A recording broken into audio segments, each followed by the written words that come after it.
PS Kitchen is located at 246 West 48th Street, right in between Times Square and Hell's Kitchen in Manhattan. PS Kitchen is dishing out sophisticated fare using fresh ingredients. They have signature cocktails, a late-night menu, and a full event space upstairs. Check it out, ps-kitchen.com. They serve brunch, lunch, and dinner until 11 p.m., Sunday to Wednesday, and until 2 a.m., Thursday, Friday, and Saturday. It's plant-based, and all profits go to charity. So check them out, ps-kitchen.com.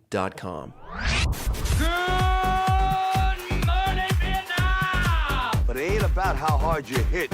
It's about how hard you can get hit and keep moving forward. To infinity and beyond. Some people without brains do an awful lot of talking, don't they? It's classified.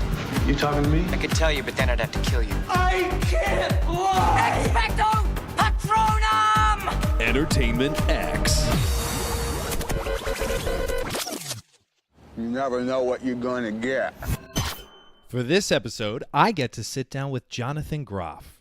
We talk about what he's up to these days, his career and life path, habits that he's created in his life, and really what keeps him moving forward. We touch on a lot of his TV and film career that he's working on now, and so much more. So I hope you enjoy this episode, and keep on keeping on. We are back, and today with me is Jonathan Groff. Hello, hello. Jonathan. Hello. Thank you for spending some time with me in this whirlwind of a trip Of course. you're having here in New York. Yeah, my pleasure. Before you head back to Pittsburgh. Yeah. to continue filming Yeah. Mindhunter. Mindhunter Season 2. We're shooting episodes 1 and 2 right now, and we flew in Saturday morning. We actually shot until 5:30 a.m. Saturday morning / Friday night. Oh, geez. And then flew in, and we get to do press this weekend for the show. It was really fun. Oh, my goodness. Yeah. That's crazy. I mean, well, we were talking a little bit about it before we started the filming process. Yeah. And how quick it is, but not quick. There's not a lot of sitting around, but you get a lot done. Yeah. You can leave and come back. Yeah. It's insane. It's so different than theater. It's so different than theater, Are you enjoying it more? Or is there really no, it's just different? It's so different, yeah. I mean, this job is kind of like theater. It's unique in that the scenes that we do on the show are, a lot of them are 12-page scenes. The big kind of centerpiece scenes of the show, the interview scenes or the big conversation scenes. And so it is kind of like theater because I feel when we do the takes that I lose myself in the... I've become less aware of the cameras and stuff when you're doing such a long scene, and it feels like a scene written by a playwright, kind of, because they're so long and psychological and complicated. So in some ways, this job does feel like theater. David Finch is your director. David Fincher, yeah. I had read an interview that you had, I don't remember through what or how, but it was talking about how he really pulls out the acting. Mm-hmm. He notices what someone's like personal tics are. Yes. To accentuate them or remove them. I guess depends, but in most cases removes, because his style is very. For example, all of the chairs have to be the same height, and everything's very organized and contained, and little movements, every movement or everything that happens is very intentional in his work. My friend was going in to audition for the show, and he asked if I had any pointers, and I said, and this is sort of across the board for all the actors that go in for David, don't move your forehead, don't blink, don't go up at the ends of your sentences. So don't go up like I just did. Don't go up at the ends of your sentences. Yeah. You know, like that, like a Valley Girl, like I do all the time when I talk, and I'll probably do all throughout this interview. A lot of questions. Yeah, don't go up at the end. Yeah, and then don't musicalize the writing. So don't make it flowery. Don't put a lot of breaks in it. Don't segment it, but just be very direct and specific. Yeah. And so that's David's style. And so the thing with me was I smile a lot in my real life. That's my kind of one of my tics that I do. And when I first met with David about the character, he was saying that the character is charmless and doesn't have enough sense of self to be engaging in the way that actors are engaging with people and kind of needy and wanting people to love them. Yeah. This character is not like that. And so he said, we have to get rid of you smiling all the time. You can't smile. And I didn't realize how often I smile in my life. And it was the one thing that he kind of zeroed in on me. And it was this running thing, this kind of running joke, but also a serious thing where it completely transformed the way that I acted. Even in scenes with my girlfriend, the idea of doing a love scene or a sort of meet cute scene and not smiling was a challenge to me. You know, when you're flirting with someone, not being able to smile. I'm trying to think how that would play out in my mind. But that it really in a direct way taught me so much about the character that even in a scene where he's hitting on this girl, he's not charming in that way that we normally think people would be. Yeah. What has David's like directing techniques taught you in working like on a scene? Are there any like? Yeah. I would say the biggest thing is it's really essential for the story and the character and the words of a scene to be very clear in regards to what they're about and what you're dramatizing. Okay. And the job of the actor in his world, and hopefully in anything that's really well written, is simply to deliver that. And sometimes as actors, I enjoy making a meal out of something. But I guess the short answer is, at the end of the day, it's for the audience. And at the end of the day, we're telling a story for an audience. And the most simple, direct, and uncomplicated way we can deliver that story to the audience the best. And not uncomplicated in that we're not telling complicated stories or expressing complicated thoughts, but that what we're expressing and how we're expressing it is very clear. Yeah, no, that makes sense to me. Yeah. I was going to talk about Mindhunter a little bit later, but since we're on it, I'm just going to ask these questions now. Okay, great. What have you learned about human behavior from playing Holden Ford in Mindhunter? Well, I learned a lot about my own human behavior Yeah, in that I try to smile less in my real life, and I try to go. I learned in the going up at the ends of the sentences how much we are asking for permission and how much we're asking, how needy I am. I should not say you, I should say I. How needy I am in real life. Yeah. Wanting people to understand what I'm talking about, doing that kind of thing. So I try to do that less. And then human behavior, I would, as far as the serial killers and stuff, I was not a true crime fan going into this. I didn't know a lot about serial killers going into this. So just sort of the kind of classifications and labels and dissecting of, disorganized versus organized and spree killers and the different kind of basic knowledge of serial killers was new for me. And then sitting and listening to, because we do with David a lot of takes and we do scenes many times, and sitting in these scenes and listening to these killers talk about their motivations is just so fascinating. And lightly put. Yeah. Just sort of we learned a lot. I personally learned a lot about how a lot of them come from broken homes, and a lot of them have complicated relationships with their mothers, and 9 times out of 10 they're white males, and all the stuff that I just didn't know before. I learned through doing the show, and it's all the stuff that you kind of see in the show. Yeah. And real quick plug, when does the second season I don't know come out? We don't know yet. Yeah, sometime in 2019, Okay. because Cool. we're shooting it through this year. Great. So I can't imagine that it would come out before. Yeah, because with Netflix, it all has to come out at the same time. So it wouldn't Yes, come it out before does. December, Yeah. All right. So we're going to do a little jumping around here. I want to go back to the beginning for you a little bit. Mm-hmm. What was the first show you were in growing up? I was in, I don't know if this counts, but I was Dorothy and the Wizard of Oz. That counts. In my dad's barn with my brother and our friends. We put on a production of the Wizard of Oz. How old were you? I was 4. Oh, my goodness. Was it your idea or was it? It was I definitely, when I watch the video back, I definitely am helping people through their parts, and I know everybody's lines, but I can't tell. My brother was technically the director, so could have been a collaboration. I would have never also been able to do it because it's my older brother, if he was not behind it. Yeah. So I'm sure he probably orchestrated it in some way, but maybe I pitched the idea. I don't remember the incarnation. Huh. Are there any standout values that your parents taught you growing up? Oh, definitely, yeah. Hard work is the first one that comes to mind.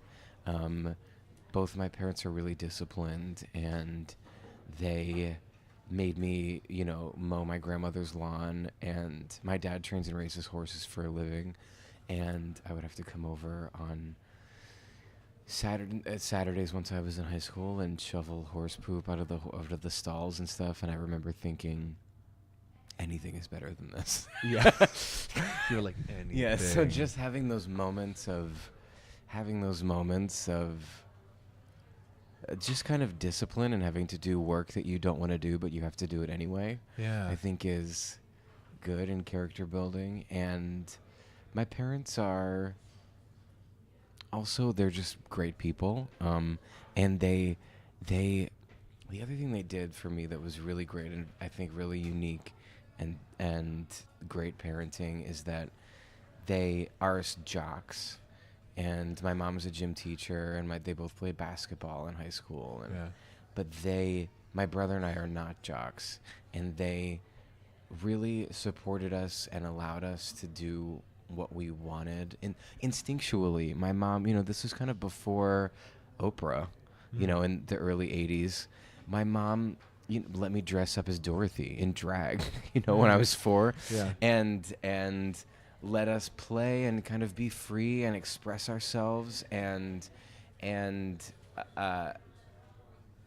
drove me to play practice. Do you think there was ever a thought in her mind, or it was just like, that's just who she is? I think it's who she is. She just kind of really wanted to be a mom. She really wanted to have kids, but she never did that thing where, at least as far as my career or my imagination was concerned, she never did that thing where she put expectation on me of, oh no, I don't want you to do theater. I want you to do sports. So I'm going to force you into soccer practice, even though you don't really want to, because it's what I want for you, which I think we see a lot in parenting. Yeah. And she's also there. Also, both my parents are very kind of, they don't take things too seriously. That's the balance in life, not taking things too seriously, but being disciplined. Yeah, exactly. Like that's exactly. Because I've heard this phrase a bunch of times, discipline equals freedom. I don't know if you... Totally. I just read this book, The Creative Habit by Twyla Tharp, which is an amazing book. I'm writing that one down. Yeah, it's incredible. Yeah. And she talks about how she wakes up every morning and has this she talks about rituals, one of the parts of her book, and how powerful rituals are, and how rituals can unlock creativity, and how discipline, especially because she comes from the dance world, unlocks creativity. And in the course of the book, she talks about Mozart and all these different people's throughout history, all these different artists' creative processes, and how hard work and discipline is actually what allows people to express talent and creativity, and how, yes, of course, sometimes someone out of the gate comes out with something that's amazing, that was just an instinctual moment of self-expression, whether it's a musician or a playwright or an actor or a director or whatever. But you need discipline, and you need that. Anyone who's succeeded has had discipline. Yeah. There's that it's whatever, or even Barbra Streisand, who's, never had a voice lesson and can just sing amazingly. She did so many things other than singing. She's so disciplined and so passionate and such a perfectionist. I noticed that a lot of people at the top of their game are very, very disciplined. There's that real, even and we'll get to this, of course. We're going to talk about Hamilton for a second. Yeah. But even I just keep thinking about Lynn writing all of that. I mean, that doesn't happen overnight. Totally. That takes hard work, dedication. Totally. And discipline. Absolutely. When did you decide to go into theater?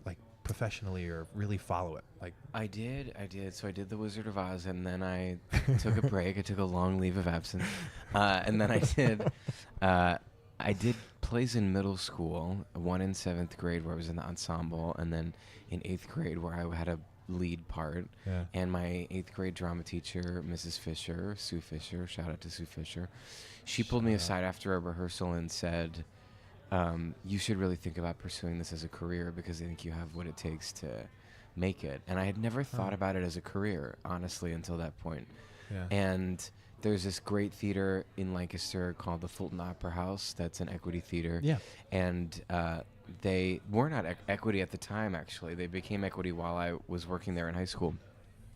And they were doing a production of Peter Pan a couple of months after Sue had told me to pursue it. And I went to that audition and ended up doing that. And then through that kind of met actors that were from New York. It was such, I mean, I moved to New York when I was 19, and I don't know if I would have done that if I had not met these actors at the Fulton Opera House who were from New York, and I could talk to them and ask them questions. Because Lancaster is, it's 2.5 hours from New York, but it's a farming town. It's a different town. Basically. It's a completely different thing. Completely different. And I learned so much from these actors, and then I worked at this community theater called the Effort Playhouse also in Pennsylvania. And so it was high school theater and those two theaters in my hometown that inspired me to move to New York. What was the advice that you were getting from people at the Fulton Opera House in terms of, were you asking, like, should I go to New York? Should I go to New York? Or should I do this as a... I was asking them, how they live in New York, how they go to auditions. I learned about Backstage Magazine and then subscribed to it after talking to those actors. And then as far as the performing of it all and the learning how to act aspect of it, I watched. That was my thing. That's still my thing, is watching and stealing. Hey, Watching and stealing. So Yeah. I was in the ensemble of a lot of the shows at the Fulton, and I would sit in the wings, and I would sit in the wings in rehearsal, and I would sit in the wings during the show, and I would just watch people work, and I was a sponge, and I would kind of just soak it up. I would just soak everything up. We did a production of The Pirates of Penzance. Okay. And I was a cop, so I was only in the second act. And every day I would go up to the galley, the way above the mezzanine, and I would watch the show every single day. And I would notice the subtle changes or the lack of subtle changes, and I would pick up things along the way. And I learned so much from watching, and I still do. Yeah. And it's the sort of one of the great things about Mindhunter. I think of it so much. Is that I get to watch and really listen to all of these great actors that we interview that come in and play the serial killers or the guest stars. A lot of the job for me on Mindhunter is sitting and listening, and watching how people work is so fascinating, especially people that come in for a couple of days on a set, just how they behave and how they are prepared or how they are not prepared, how they work with David, how David responds to them. It's just really interesting. It's It's got to be fascinating. Yeah, it's really great. Are there common themes among, like, the people top performers that you work with, even across all mediums? Absolutely. Coming in off book is essential. Yeah. It's a balance of discipline and freedom, where being completely prepared and then showing up ready for anything to happen. Ready to play. Yes, exactly. Chill. That is the thing. That it's the people that come in really prepared with specific ideas of what they want to do, and they're unmovable. Those people, it does not work out well for them. But the people that come in prepared with ideas, but then are ready at the drop of the hat to change that idea and do something completely different, those are the ones that really succeed. Wow. When you auditioned for, correct me if I'm wrong, because I got a lot of this from the internet, you were in The Sound of Music? Yeah. And which kept you from going to college? Yeah. Or you decided not to go to college because of The Sound of Music? Exactly. Were you auditioning for both those things at the same time? Was it like a whole bunch of, you were just like shows and colleges? It's so funny you say this, because it actually has all come full circle this year as of 3 weeks ago, because I auditioned for colleges and got accepted to Carnegie Mellon for musical theater, and also via Backstage, which I had learned about from working at the Fulton, went on this audition I came to New York for a week, and I auditioned for Thoroughly Modern Millie, there for Broadway replacements and the national tour because that was my favorite show. And I met Rob Ashford, and that was really exciting. And then I got cut from that.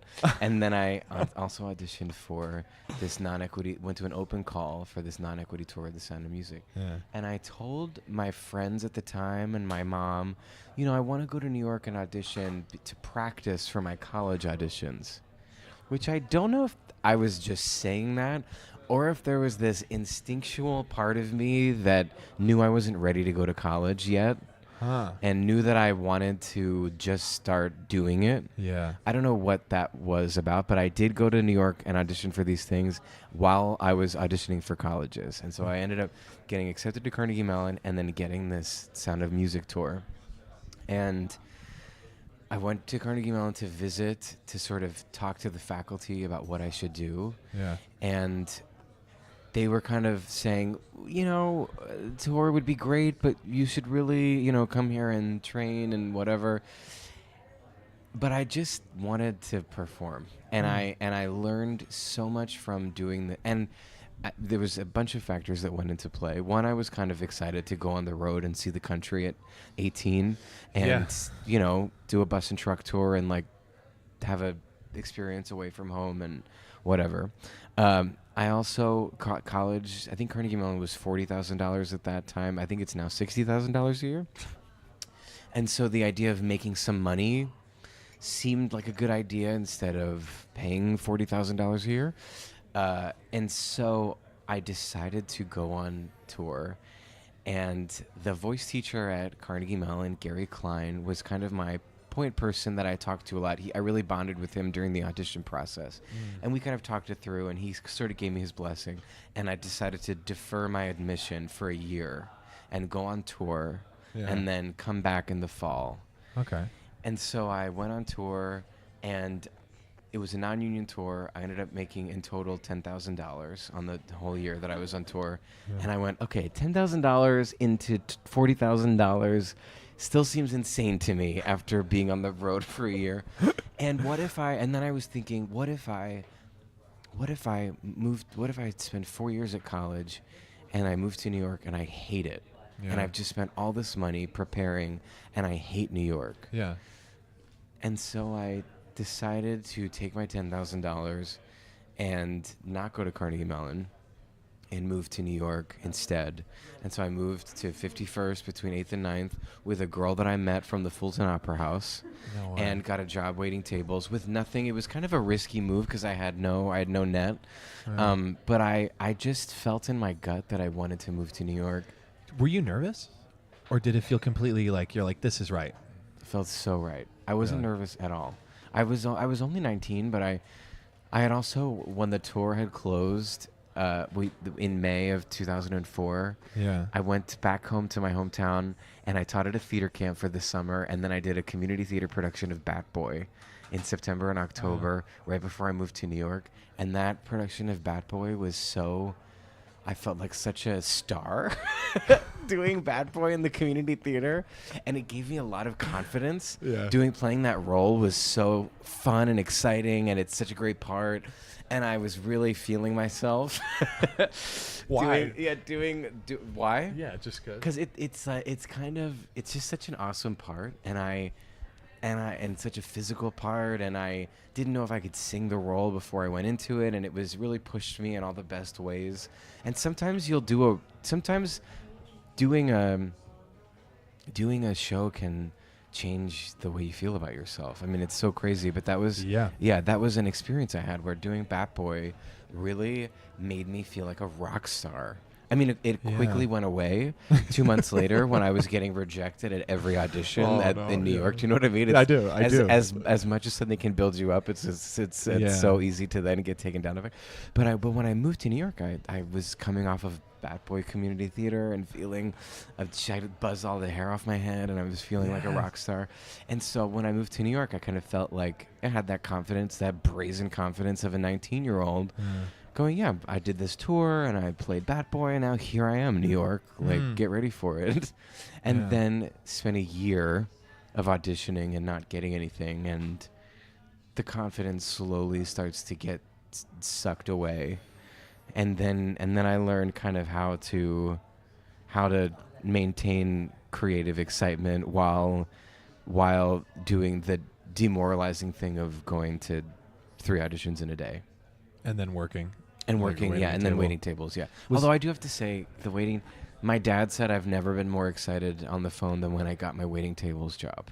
Really? Yeah, because I just felt like I walked into this restaurant, I lied, I had no experience waiting tables. It was the first place I walked into, they hired me, and I just felt like such a New Yorker. I just felt that I was living the dream. Oh my God, I'm living in New York, and I'm waiting tables, and I'm trying to be an actor. This is what it's all about. I was so excited. I just played Bad Boy at the community theater. Do you know what I mean? I'm on fire right now. I am living the New York City life. Yeah, exactly. Was your Broadway debut My Life? In My Life. Yeah, In My is Life. what it's called. Yeah. And you were the swing and understudy of the lead. Yeah. What? Okay, so I'm so curious about this. Before we work our way to the more recent stuff, what did you learn about being an understudy and a swing, and how did that translate into like playing leading roles? Whew, yeah, It's a big question. Like, Okay, I'll I mean, put you that didn't out ask there. me it's I was really excited because it was Broadway, and also because I knew that it just felt so right, because I'm such a learn by watching had always been my thing. Yeah. And I'd always like at the Fulton, I was always watching, and then after 3 years of watching, I started playing roles in the other theater. The Ephrata Playhouse was giving me parts, and I was playing roles. But after years of watching, and so it felt so right that for my first experience on Broadway, I got to watch and kind of be a fly on the wall, and so being an understudy, I understudied Christopher Hankey, and it was so. And I was also the dance captain.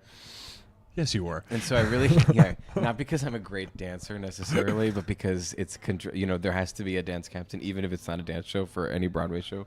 Right. But so I had to learn everybody's blocking and write it down. So I was not only watching the acting, but I was watching the blocking and learning about the lighting and learning about where people stand on.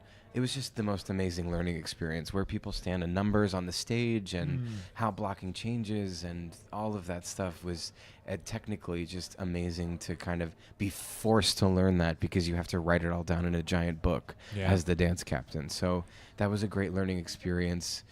And then also the show was so hated and so made fun of and so sort of spat on by the community, that also and these actors who were so talented had to go to the theater every night knowing that everyone was making a joke out of what they were doing, and watching how they kind of rallied and made the most of it and did it despite the bad energy around them was also a learning lesson.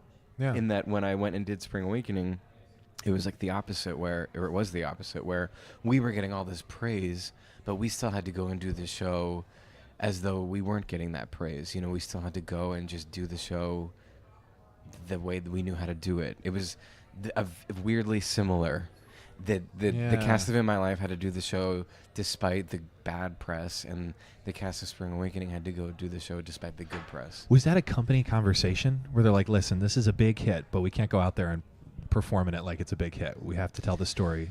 Michael Or is never. that just- That was a conversation during Hamilton that Tommy Kail gave to the cast, but it was different with Michael Mayer, because Hamilton was a blockbuster from before it even started. But with Spring Awakening, it was a different thing, where we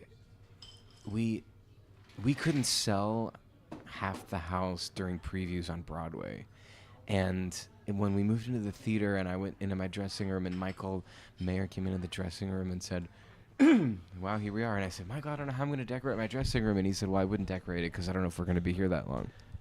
And it wasn't until, and some nights during previews, our stage manager would come over the mic and say, okay, you guys, so you're going to see a lot of velvet in the velvet seats. It's purple velvet seats in the theater at the Eugene. You're going to see a lot of velvet tonight, but just know that there are 500 people in the audience, which is twice the amount of people that we had off Broadway at the Atlantic. So just think of it as double the size of what we did off. I mean, we were like, oh, this is not going to, we're not going to last. And then we got a great New York Times review, which allowed us to go until March, and then it all dropped off again, and then the Tonys happened, and then we were fine. Yeah. But it didn't, for us, we were always, it was a real surprise, the success of the show, and the Tonys, we couldn't believe that we won 8 Tony Awards. It was all a complete surprise for us. So there was never, then once the Tonys happened, we were like, what is all these people are so into the show, but 6 months ago we couldn't sell the show. So it was easy for us to do the show and not feel like we got big heads about it, because it was such a struggle for such a long time to find an audience. Yeah. Backstage after the show and after Hamilton, were there any standout conversations that you had with like dignitaries or anyone that came backstage that I mean, I consider Beyonce a dignitary. I don't know if like you do as well, but Did she say she was going to steal your Beyonce walk? The Beyonce she said she was going to steal my walk, and she told me that when I turned my body when I exited the stage by turning my body but keeping my head forward, I was my own turntable. She said, you were your own turntable.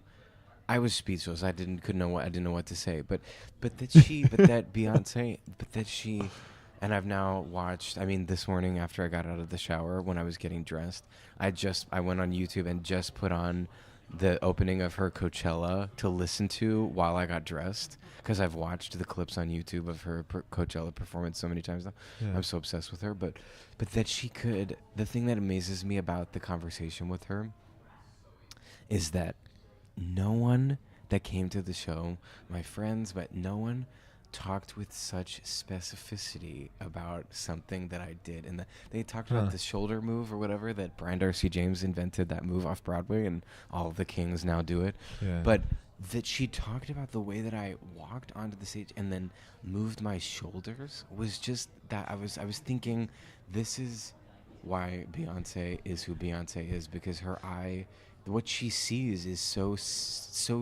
specific. Because even with Andy Blankenbuehler, we never talked about how I walked on the stage or how I exited the stage, really, with the specificity. That was something that when you're in a long run of a show, you start picking the small details of the performance. That's it's a very personal thing that you color in the tiny edges, and that was one of those tiny edges that I had colored in that she had seen, which is just amazing to me about the way she sees things. Yeah. I noticed that in her performance too. Everything is, I mean, it's that discipline. It's totally the specificity in that discipline. Totally. I mean, that's why I can watch those clips over and over again, because I'm going, wow, they half-timed Crazy in Love halfway through that song. Who thought of that? And her, she's just... And the band. And then, I mean, it's everything. It's tight. Yeah, it's everything very is so tight. Yep. It's incredible. Well, so your participation in Hamilton came up pretty quickly. Was that a pretty quick whirlwind for you, or there was a longer... In doing Hamilton? Yeah, joining the company and all of that. Like, how did your participation come about? Oh my God, it was so weird. It was completely out of left field. Brian Darcy James, all of a sudden Something Rotten got fast-tracked to Broadway. They thought it was going to be a season later. So suddenly he had to leave the show off Broadway a week after they had opened. Wow. The public, and Lynn texted me and said, hey, Brian has to leave. Do you want to come and do the show for the rest of the public run? And I didn't know anything about Hamilton. I had not heard the show. I didn't know what the role was. I just said, sure, without having seen it or anything. And then I went to go see it on a Friday and went into it on a Tuesday, because I was in LA promoting the second season of Looking, and thinking, and thought that I would only do the off-Broadway run. I thought that they, I was just going to come in as a filler, as a replacement. Until they found Until they, Someone else?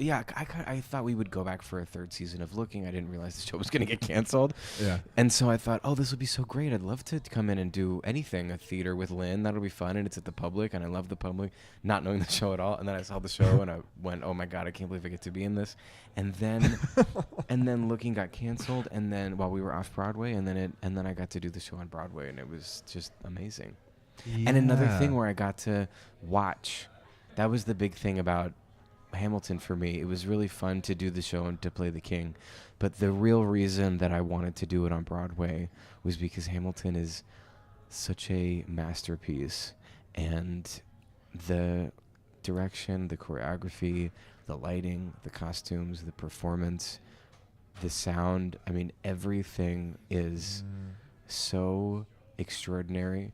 And I just wanted, and I did, and I would sneak into the audience dressed as the king and be in the box of the theater at the Richard Rodgers, and I would watch the show every day. I would watch it just like I did Just at like the Fulton film. Opera House. Yeah, I would watch the show, and it was that was to me the best part of the experience, was being able to watch the show. Because you're only on for 9 minutes. 9 minutes, right? Yep. That's incredible. Okay, so the fact that he texted you to do the show is kind of, I want to say blows my mind, but it doesn't, because it's a so small Lynn. community, and It's once so people know who Lynn, you yeah. are, it's like people know who you are.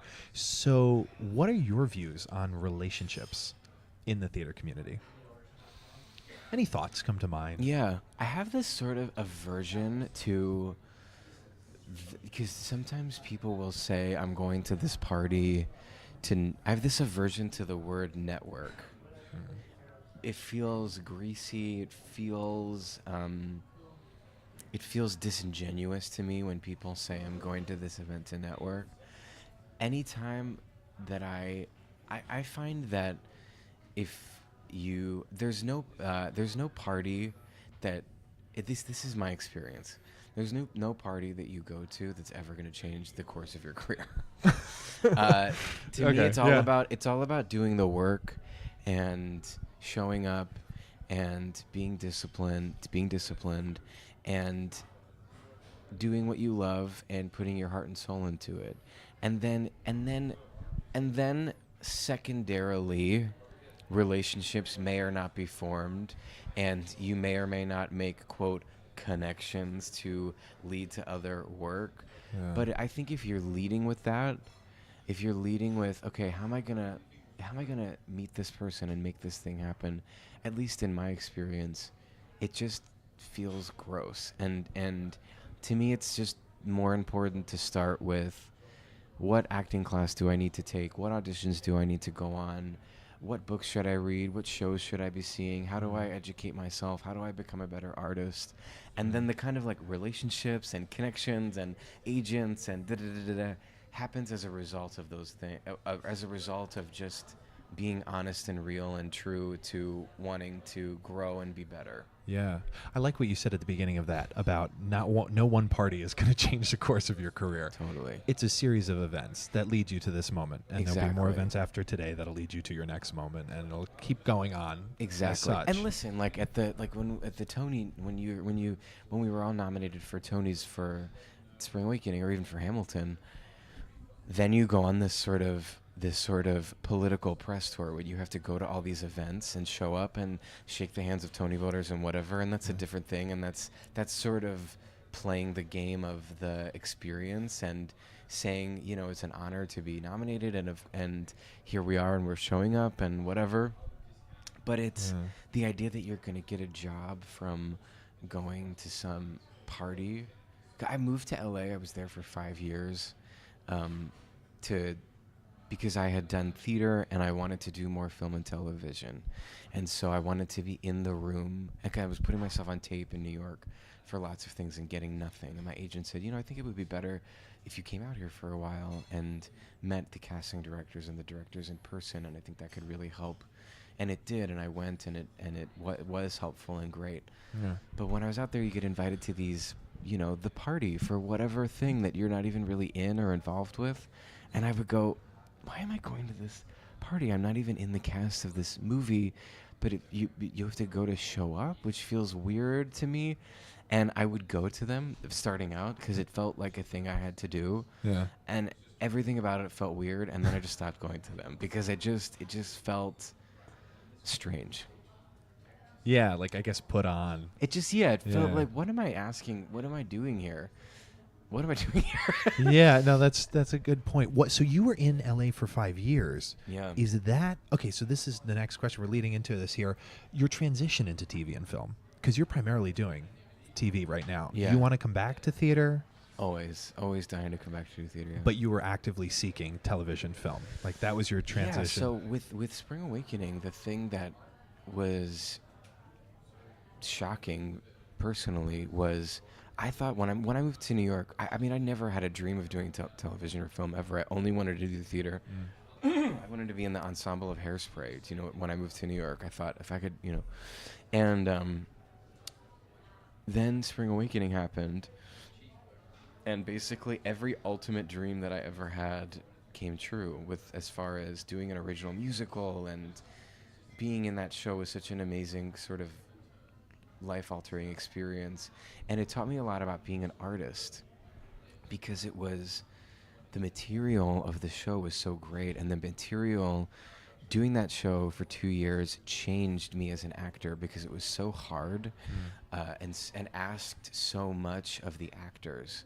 Doing the beating scene with Leah and the hayloft scene and the poetic lyrics and just the whole journey of that character was you just cultivate a lot of stuff doing something like that for 2 years. Yeah. And so when I left, I thought, okay, this is really I learned now doing theater. I want to do something that is. I only want to do something that's life altering because it's almost religious in a way because you show up every day and repeat the same thing over and over again. And when you repeat the same thing over and over again, it starts to affect. This sounds so woo-woo-y, but it's not. It's you repeat the same thing over and over again, and it starts to seep into your seep being. into your subconscious. I know it sounds and like heavy. It does, yeah, but it's just kind of factual. It's the things I've started doing this Keel's face thing, and now my skin is better because I put it on my face every day. Yeah. Or if you eat well, it's very basic. Yeah. So I thought, I want to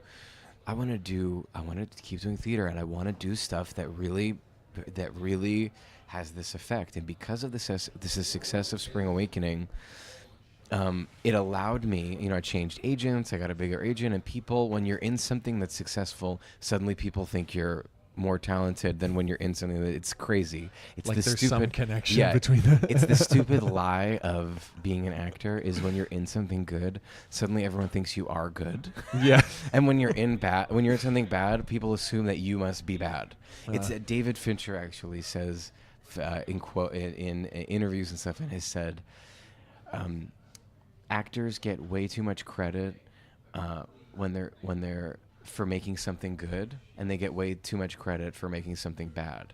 They get it both ways. You know what I mean? It works both ways. But for what so it was Spring Awakening, and it was a huge success. So then all of a sudden we're all geniuses. They decided that we're all great actors and whatever. Right. And not that we're not talented or whatever, but so are so many other people.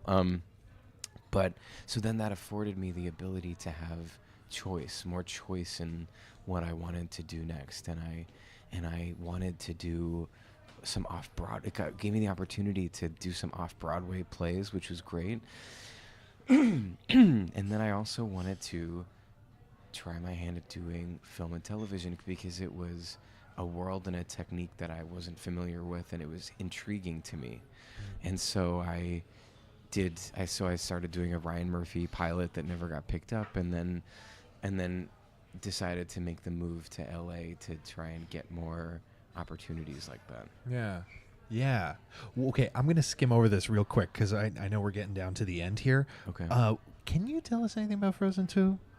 I can tell you that. Yeah, of course. I can tell you that I'm in it, and that we have started recording it, and that they record.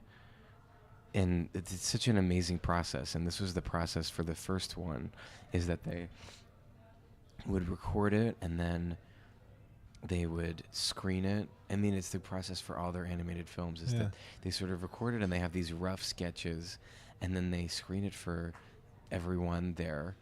and then the hundreds of people that work at Disney Animation, and then all of those people then note it, and they refine it and refine it and refine it and refine it and refine it. And it's why all those animated films and the Pixar films are so amazing, is that they spend so much time on story, developing the story. It's sort of like workshopping a Broadway musical, how it takes years in development. Yeah. Then they do the labs and the out-of-town tryouts and whatever. And so we're in that process of Frozen 2 now. So even if I did spoil storylines in this moment, which I won't do, it wouldn't be worth spoiling them anyway, because they're constantly evolving and changing. That's the thing that fascinates me when I see a movie multiple times, particularly Disney animated ones. I watch it like you watch one of them like 3 times. I'm like, why am I watching this so many times? Because it's so good. Well, why is it so good? Well, the story is so tight. Yeah.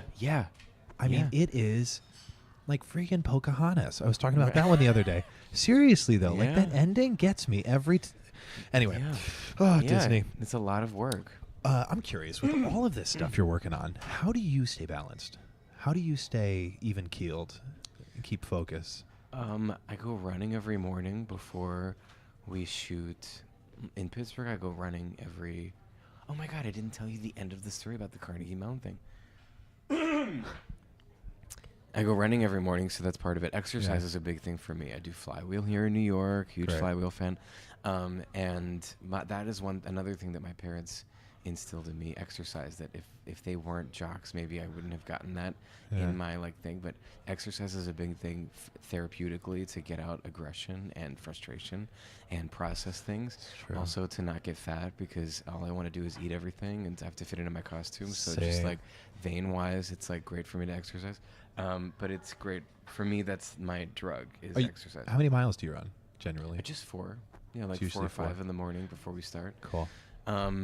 But that Carnegie Mellon story. But Gary Klein, the guy who was the voice teacher that I 15 years ago, when I was trying to figure out. So I reached out to him 3 weeks ago, and they at Carnegie Mellon, and so I was like, hey, I'm looking. So I've been taking private tap classes here in New York. There's this amazing woman named Michelle Dorrance who has this phenomenal tap company, and one of the people in her company, Byron, has been teaching me private tap lessons this year, because that was part of the things I wanted to keep up in my life, was tap dancing. And so I contacted Gary and said, can I come to Carnegie Mellon and just have a space to tap dance in? This is 15 years later. Yeah. And so I drive up to Carnegie Mellon 3 weeks ago. I've not driven up to Carnegie Mellon since I was there for my meeting to talk about what to do. And I go and I meet him. And so he's going to let me tap dance in there. So now I'm back tap dancing in Carnegie Mellon 15 years later after not going there. In a way, studying there. Yeah, exactly. It's so funny. Weird. Yeah. What a full circle story. Yeah, crazy. Have you ever considered going back to college? Or is that like... ship has sailed, or maybe down the road, or is it not even a thought? I don't think. I mean, I probably won't ever. I mean, realistically, no. Yeah, no, it's just interesting because everyone puts a different. Yeah. Because and it's that discipline my parents put on me of like, you need to go to college, and then you can do whatever you want to do, but you'll have the college, so everyone has like that different path and the opportunities. And I'm just so interested if that was. Some people do want to go to college and. Oh my gosh, so many people that I work with have gone and studied at college, and they love it and they value it, and they wouldn't be who they were without it, and whatever. It's just, you got to listen to that gut thing of what is right for you specifically, because I do think some people spend a lot of time and money training in theater in college, and then they leave and they go, oh, I wish I hadn't done that. And so perhaps maybe it would have been better for them to not spend all that time and money going to college. And then other people go, oh my God, I was not ready to move to New York when I was 19. College gave me a community. College changed me as an actor. College made me grow. And now I'm ready to... It's so just different for every person. So true. Who are you when you're at your best? Who am I? Yeah, who are you when you're at your best? Who am I when I'm at my best? You told me to surprise you. No. Who am I when I'm at my best? I would say I'm at my best when I'm feeling the ability to be who I am and express myself in any given moment. I think coming from Pennsylvania and just like the experience, like the background that I'm from, it's really easy for me to compartmentalize, and I also am good at kind of not shutting down, but holding my opinions inside and like repressing. I'm like really good at repressing. And so I would say I'm at my best when I'm feeling able, this is in acting, like in a rehearsal room, when I'm feeling comfortable enough to express who I am, or even like coming out of the closet was a big thing for me when I was 23, doing that moment of declaring who I am and expressing who I was despite how it was going to make people feel is a big thing that I've had to overcome. And so I would say I'm at my best when I'm doing that, being able to collaborate both personally and professionally and be feeling comfortable and safe enough to express myself and really show who I am to other people and just like be real. Is that an ongoing thing for you? Yeah, every day. Because it's cultivated. It's something that I'd have to remind myself of every day, which is why I use that as my answer of what I am when I'm at my best, because I think it's something that I have to focus on, of reminding myself to not just be passive.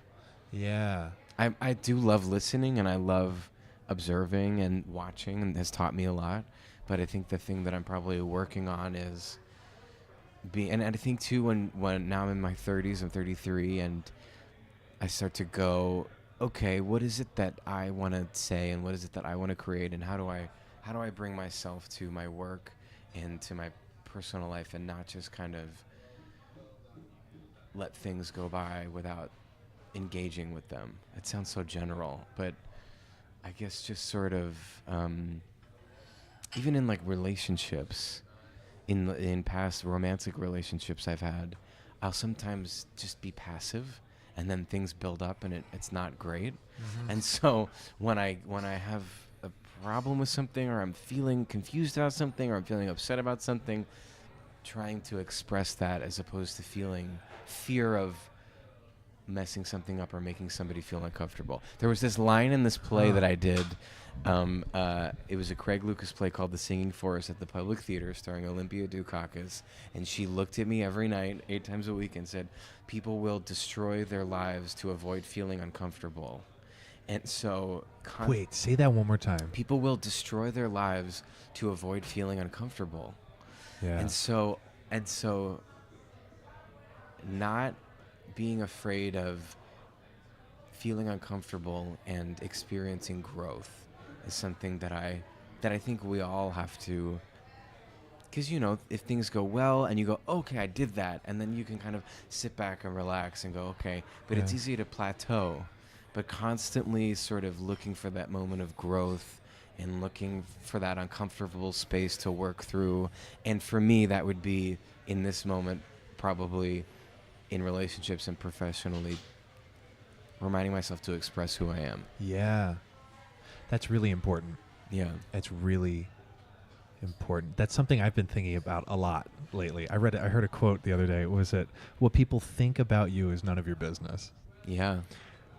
And That's it's like, hard. but it is, because I want to be liked. And it's like, well, yeah, that, but there's also the balance of like taking care of myself, filling myself up first before I take care of anyone else, kind of thing. Yeah, right. It's a balance. I love that a answer. total balance, yeah.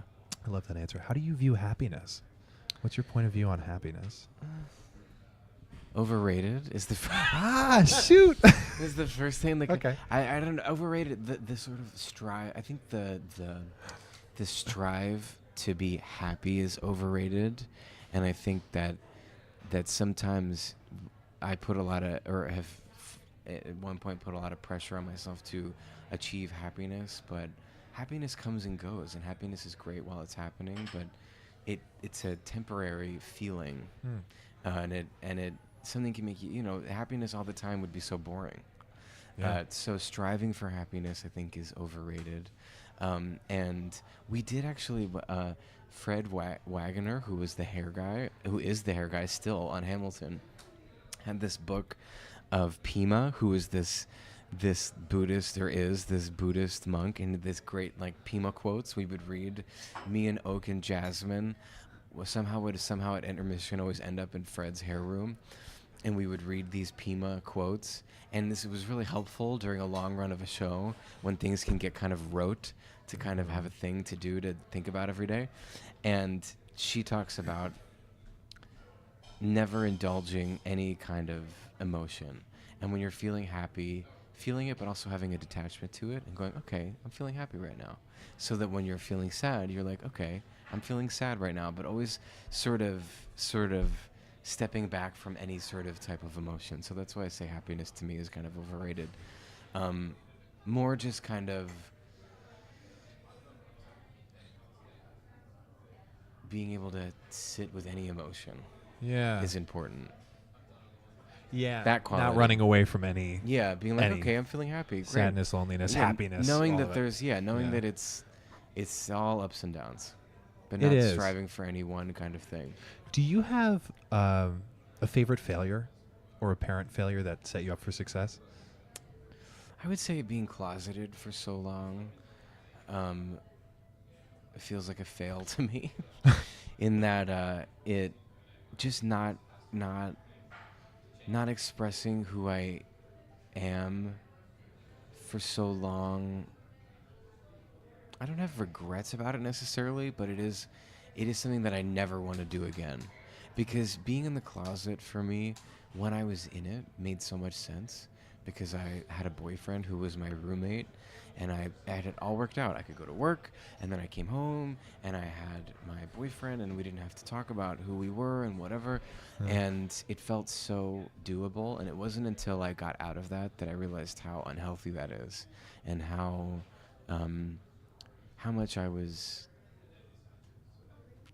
not myself all the time, even though I thought I knew, even though I thought I had it all under control. I was missing so much in life. And so that to me was a long extended failure that I'm glad I'm out of. Yeah. We do some crazy things to survive. Yeah, right. Because, like, I mean, you're saying this story. I have, like, 3 that pop into my mind of, like, what time when I was like, oh, that made total sense. And I was like, what the hell was I doing? Yeah, right. Just to survive. Yeah, exactly. And you think, who was that person? Who was that person all those years ago that It feels so was much lighter. uncomfortable? Yeah, exactly. It's like, you're like, oh. Exactly. Oh. Yep. I think that's what I'm always trying to do, is continue to peel away all that stuff. So 5 years from now, I'll look back and go and remember myself from this time as a different person as well. Just continuing to evolve. Are there changes you've made in your life that have increased positivity and decreased negativity?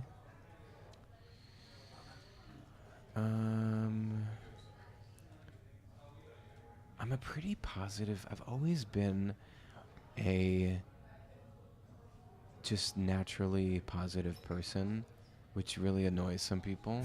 Not annoys some people, but I remember Pisses them off. No. Yeah, I remember Michael Mayer. We were doing an early morning talk show during Spring Awakening. It was 5 a.m. or something. We showed up, and I said, "Hey, Michael, good morning." And he said, "Well, now at least I know this is just who you actually are, because here it is at 5 a.m. and you can't fake being up, and positive at this time of the morning. So it's not an act. Okay, I get it." So I would say I'm generally a pretty positive person, but yes, so one thing that I have changed is trying to avoid needy people, and understanding that someone said this to me at one point a year ago, or maybe it was 2 years ago now. Neuroses can only be ignored. So sometimes in the past, I would find myself getting very involved with bottomless people that are just a bottomless pit of need. And oftentimes that, along with that, goes negativity. And I would spend a lot of energy trying to take care of people that could never in the end feel taken care of. But I felt that it was my personal need to help those people. Yeah. And so going through life and taking a step back and going, okay, I'm not gonna just give it all up to this, understanding that that is who that particular person in my life is, and taking a step back and not spending so much time giving so much to them. When there's I'm only interested now in kind of collaborative relationships, personally, professionally, where we're both giving and taking, contributing. Yeah, we're both contributing. Yeah, that's a change that I made. Trying to avoid those people that are energy sucks, energy suckers, energy vampires. Yeah. Agreed. What does success mean to you?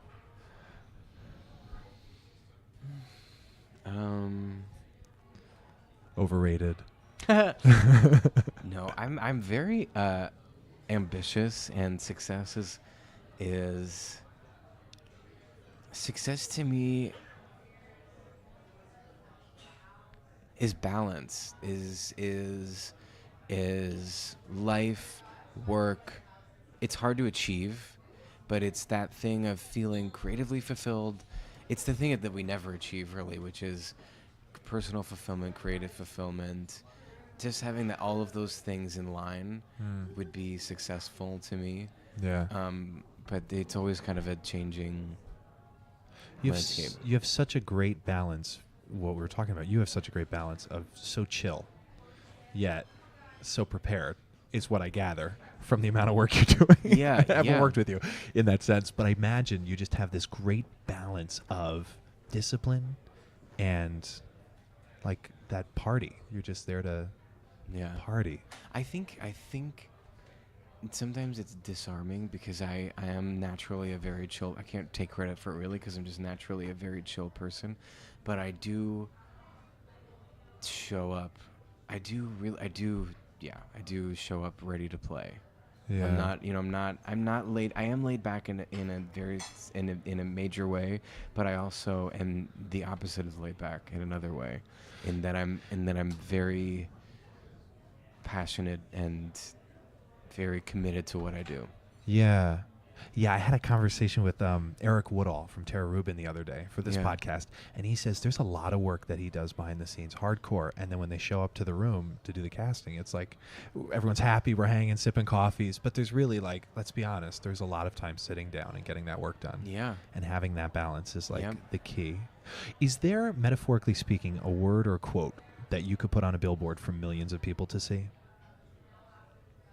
Just the word love. Love. I think, yeah. Yeah. I love that. I love you. You're a great guy. You really are. Thank you for sitting down with me, man. Yeah, of course. This is great. Just we're wrapping up here. Any most gifted books have you that you've read or that you really like? That I passed out? Yeah, or do you feel like people should read? Oh my God, there's so many. But the latest one is The Creative Habit, the Twyla Tharp book, which was gifted to me. That then I am super into. Okay. And the other one, my other favorite, I'm trying to read more classic literature. And a couple of years ago I read Anna Karenina, which is so long. And I couldn't even make it through the 4th Harry Potter book because it's so long and I thought I'll never be able to read this, so I stopped. But Anna Karenina to me was amazing. That had a great experience reading that. Okay. And Between the World and Me, the Ta-Nehisi Coates book, is amazing. I read a lot of books during Hamilton because I was backstage. That book is amazing. And okay. What else did I read that I really loved? Those are what I say are like the must reads. Okay. Great. I've read a lot of books that I liked, but those are those 3 are, I think, essential reads. Yeah. And I usually ask here at the end, where can we find you? But you're not really on social media. Nope. Not really. You're not. Is that something you're going to keep up? Or do you think you ever will have like a presence on there?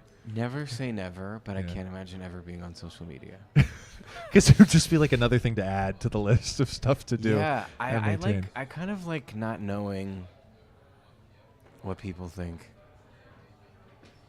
Yeah. Yeah. That's important. That's really important to a certain degree, which is what we were talking about. I mean, we literally covered that already. Yeah. Well, we'll see you on Mindhunter. Okay, great. Yeah. Jonathan, thank you for sitting down with me. My pleasure. And have a safe trip tonight. Thank you. You've been listening to Entertainment X, the podcast. You can follow Entertainment X on Instagram at _EntertainmentX_. If you haven't yet, go to Apple Podcasts and subscribe, rate, and review this podcast. Join Clay next week for another curiosity conversation on Entertainment X. Thank you for listening.